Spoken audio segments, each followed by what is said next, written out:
মইতো 4 বছৰৰ বিধায়কসকল মোৰ জীৱনত দেখা আটাইতকৈ দুখৰ দিনটো আজিয়ে অসম বিধানসভাৰ কলা দিন বুলি ক'ব লাগিব। এজন শাসক দলৰ বিধায়কে এজন বিৰোধী দলৰ বিধায়কক মাৰিবলৈ খেদি অহাটো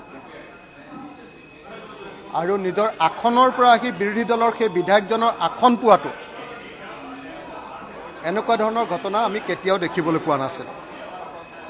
কিন্তু তাতকৈ দুখজনক ঘটনা যে সদন পৰিচালনা কৰা আমাৰ উপাধ্যক্ষ ডাঙৰীয়াই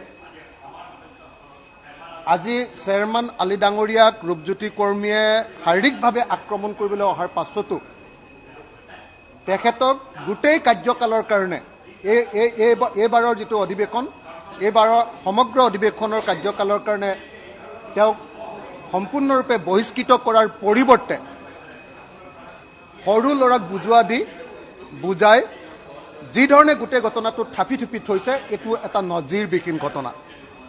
গতিকে আজি আমি দুটা বস্তু দেখিলোঁ, বিজেপি দলৰ ফেচিষ্ট আচৰণ দেখিলোঁ আৰু বিজেপি দলৰ ফেচিষ্ট আচৰণক কেনেকৈ বিধানসভাত মান্যতা প্ৰদান কৰা হৈছে উপাধ্যক্ষৰ জৰিয়তে এইটো আমি দেখিলোঁ। আজি আমাৰ বিৰোধী দলৰ দলপতিজনক তোৰ মাইক ভাঙি দিম বুলি ক'ব পৰা মানুহ কেতিয়াবা বিধানসভাত জন্ম হ'ব বুলি আমি কেতিয়াও ভাবিব পৰা নাছিলোঁ। এই ঘটনা সংঘটিত হ'ল। এনেকুৱা দুৰ্ভাগ্যজনক ঘটনা অসম বিধানসভাত কেতিয়াও নঘটক। আমি লাজ পাইছোঁ। চেয়াৰমেন আলী দা আমাৰ বিধানসভাৰ এজন অত্যন্ত সক্ৰিয় আৰু সৰব এজন বিধায়ক, তেখেতক মাৰপিট কৰিবৰ কাৰণে যিধৰণে খেদি আহিছে এনেকুৱা নজিৰবিহীন ঘটনা কেতিয়াও নঘটক। আমি অকল নিন্দা কৰাই নহয়, এই ঘটনাৰ কাৰণে যিমান দুখ প্ৰকাশ কৰিব লাগে তেনেকুৱা দুখ প্ৰকাশ কৰিছোঁ আৰু অসম বিধানসভাক অসমৰ গণতান্ত্ৰিক ব্যৱস্থাক ৰক্ষা কৰিবৰ কাৰণে আমি বিধানসভাৰ অধ্যক্ষ ডাঙৰীয়াক